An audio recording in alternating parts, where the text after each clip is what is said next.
Dostala som vynikajúcu príležitosť od jednej mladej študentky, ktorá sa rozhodla nejakým spôsobom povedať ľuďom, čo je naša aktivita, pohybovo-ozdravná aktivita Nordic Walking.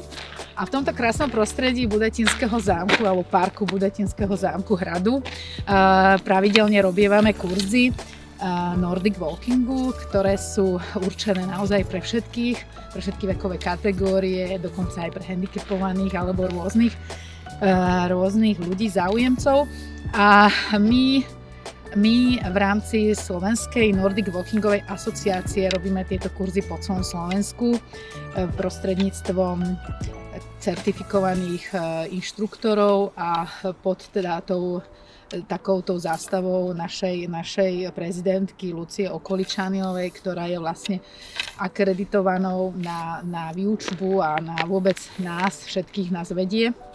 A povedala by som, že vďaka nej vlastne máme teraz ako Nordic Walkingová asociácia 10. výročie a ja som v podstate veľmi hrdá a vďačná aj jej, aj celej tejto komunite ľudí za to, že som mala možnosť objaviť vôbec krásu tohto zázračného aj teda športu, aj keď nie v tom význame nejakej športovej aktivity, vo význame súťaží, ale vo význame pohybovo-ozdravnej aktivity. No ja by som chcela všetkým, ktorí si myslia, že chôdza s paličkami je určená pre dôchodcov alebo pre niekoho, kto už nevládze, odkázať, že musí prísť na naše kurzy a zistí, že je to niečo jedinečné, úžasné, niečo, s čím sa nekončí ako s kariérou, ale robí sa to dovždy. A v podstate Nordic Walking je o takej posilovni v prírode, kde nepotrebujete činky, ale máte také paličky, ktoré majú špeciálne pútko a vo význame rukavičky, je ľavé a pravé, preto v tom sa tie paličky odlišujú. Takéto pútko si pekne nastavíte na ruku, tak aby bolo pevne okolo ruky a má tú výhodu, že tú paličku nejakým spôsobom nestratíte. Táto palička vám zabezpečí, teda prostredníctvom toho pútka, taký zdravý pohyb pomocou teda výučby zdravej správnej techniky, ktorá vám priniesie neskutočne veľa zdravotných benefitov.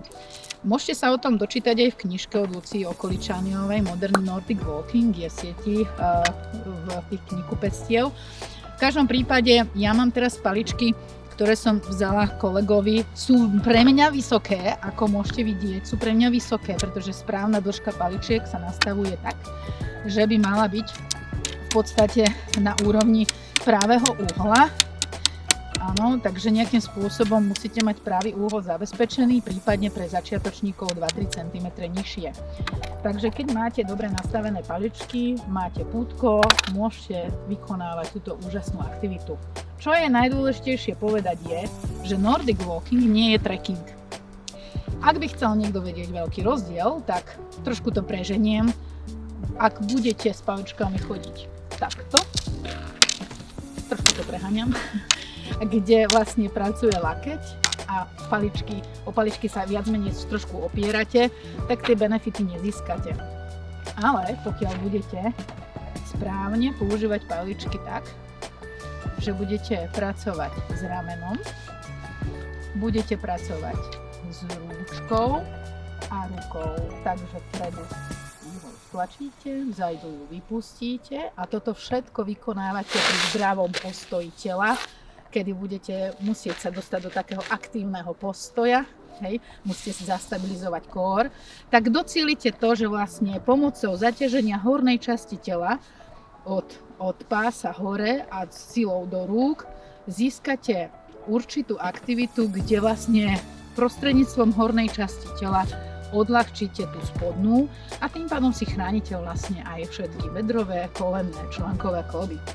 Keď sa chcete o týchto všetkých úžasných veciach, o zdravej chôdzi dozvedieť viac, tak neváhajte sa proste prihlásiť na Slovenskú Nordic Walkingovú asociáciu prostredníctvom webu a tam sa naozaj oplatí prísť na naše kurzy, pretože to vám povie viac, ako budete aj dlho a zdravo žiť.